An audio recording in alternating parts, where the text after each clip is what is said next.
What's going on, guys? This is Miasin. So yesterday was the release of Yu-Gi-Oh! Master Duel. I was overwhelmed by its release. I had no idea that it was going to, come out freaking yesterday, man. We had no release date, so this was a huge surprise for all of us. And I grinded a lot. I did 2 live streams yesterday. Check me out on Twitch, by the way, if you haven't already. First link in the description box below. But I grinded a lot, and I managed to get all the way to gold tier 5 by playing around 4 hours, approximately 3 hours of competitive Yu-Gi-Oh! Online. And I had a pretty good record, so I'm going to show you right now just the series of my games and how you grind. Well, you get to rank up very, very, very fast. On the match history, as you can tell, I have only 1 loss. It was against this Drytron player. I got destroyed, and I'm going to make a video on it. But yeah, apart from that, I only played 2 games in Rookie, and then I think I played 5 games in Bronze, so you upgrade very fast. And then I played, what, 7, 8 games in Silver, so 1, 2, 3, 4, 5,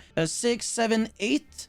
That one I won, and then 9, and then I lost that one, and then I won that one, so 10 wins, and then I upgraded all the way to gold. So I guess for gold, maybe you have to win 15 times or something like that in order to get to Platinum 5, and then you get, you need like a very high rating to get to Platinum 1. But yeah, you can lose your rank if you lose. That's something that they said, I don't know where exactly, but whatever. Every single time you get a higher grade, a little bit of reward, so just a few gems, whatever. I mean, it doesn't really change too much to your life because 100 gems isn't that much. I mean, it's enough to get 1 pack. That's not that great, but whatever. All right, the really cool thing now, my deck list and how I managed to build such a powerhouse of a deck list. Just look at this, man. Cyber Dragon with 3 exclamation mark and a smile. Oh my god, beautiful, man. Doesn't get any better than that. So I will start with the deck list and also will tell you guys how I managed to create this. So I played triple Hertz, triple Core, 1 Cyber Dragon, 1 Nextra, double Galaxy Soldier, and 8 Hand Traps. So 3 Maxi, 2 Ash, 3 Imperm. Now you might be thinking, but Yasin, Maxi is banned. Well, unfortunately, Yu-Gi-Oh! Master Duel uses a weird ban list that is not even the OCG, but kind of. It's basically the OCG, but an old one. Because we have Maxi, but we also have some cards that just shouldn't be here, and we don't have every card in Yu-Gi-Oh! For example, the most recent cards like, let's say, Sword Soul, I'm not gonna be able to find them, so whatever. Sword Soul, Jesus. Yes, okay, I'm gonna have to... Okay, that was a little frustrating. But yeah, Sword Soul, none of them. So we are playing with kind of older cards. So if you want to practice for upcoming TCG events, this might not be the best for you. That's it for the monsters. I'm also playing Galaxy Soldier, I guess, whatever. 1 Overload, 1 Cyber Load, triple Emergency, 1 Repair Plan, double Prosperity. And for the trap cards, this was pretty fun. So 1 Torrential, triple Compose, triple Imperm. Very hard to, well, very harder to get Imperm because it's an ultra rare. The rarities do matter. I'm going to explain why soon enough. And then triple Overflow, triple Ice Dragon's Prison, triple Strike, another really hard to get card. And Unending Nightmare. Now for the extra deck, I'm playing double Chimera Tech Rampage Dragon, double Chimera Tech Fortress Dragon, double Mega Fleet Dragon. So again, the hardest one to get is Mega Fleet. The easiest one to get is Fortress. And the second easiest is Rampage. And again, Cyber Dragon Nova, double Infinity, Relinquished Anima, Salamangreat Elmirage, Cyber Dragon Seeger, Puzzlomino, Anaconda, and Lina the Light Charmer. Alright, now I will be answering your question of how do we create cards. Let's just say I wanted to build Burning Abyss, and I said, you know what, Farfa, shoutouts to Nadir. I do not have Farfa in my possession, but I really want to create the deck. I don't want to buy packs, because what happens if I don't necessarily pull it? What I'm going to be doing is I click on Generate. Now I need currency for that.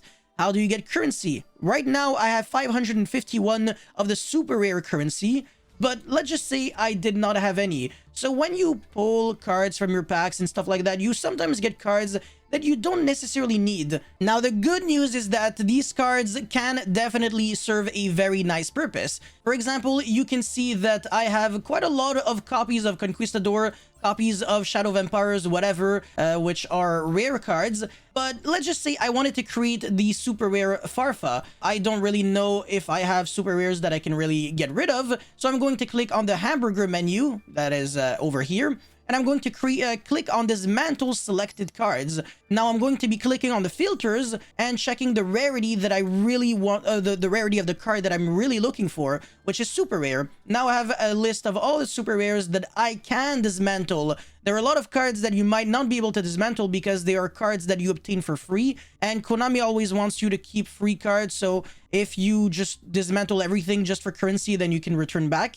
So let's just say I have a card that I really don't care about, such as, let's say, Servant of Endymion, whatever, even though I kind of like it. But in this situation, I'm going to put it on the list, and I'm going to, well, I can technically add more cards to the list, but I'm not going to do it. So I can click on Dismantle, and I'm going to gain a little bit of currency. So I'm going to gain 15 right here, maybe a little bit more than usual because that has a higher rarity. However, some cards are kind of lower rarity, so you will only gain 10. For example, here, Dismantle, I went from 15 to 25, not 15 to 30. So in general, you only gain 10. However, there are some cards that make you gain 15, and there are some more unique cards that make you gain 30. Now, when you actually want to create a card, you're going to need 30 currencies. Anyways, now I'm going to do the process literally in front of your face. So right now I have the Servant of Endymion. I'm going to dismantle it, and I just traded my card for 15 currencies. Now I'm going to click on cancel, and I'm going to try to buy that Farfa, which I do not have access to right now, but I can simply generate it by spending 30 currencies. So if you did the maths, there is kind of an issue where you always kind of lose value when you trade cards for other cards. You always lose like 20 of value basically per card.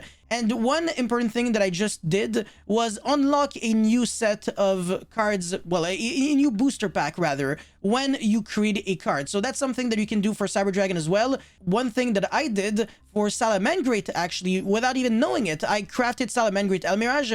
So now I just crafted a Burning Abyss card. So now I have the Burning Abyss set, and I have one free pull for unlocking it. We can also check the featured cards to have a kind of idea of what the cards from the set are. So we have Magical Musketeer and Burning Abyss cards, pretty interesting. And again, I do get one completely free pull, so there's nothing to lose from opening this pack. We never know, maybe I might get Dante, maybe not, but I think I'm not gonna get anything relevant. However, I literally just I just got bamboozled because there was no rainbow animation. So in other words, there was no guarantee of an ultra rare, but you can still get an ultra rare even if you don't. So I can definitely trade that Magical Musketeer max for something else.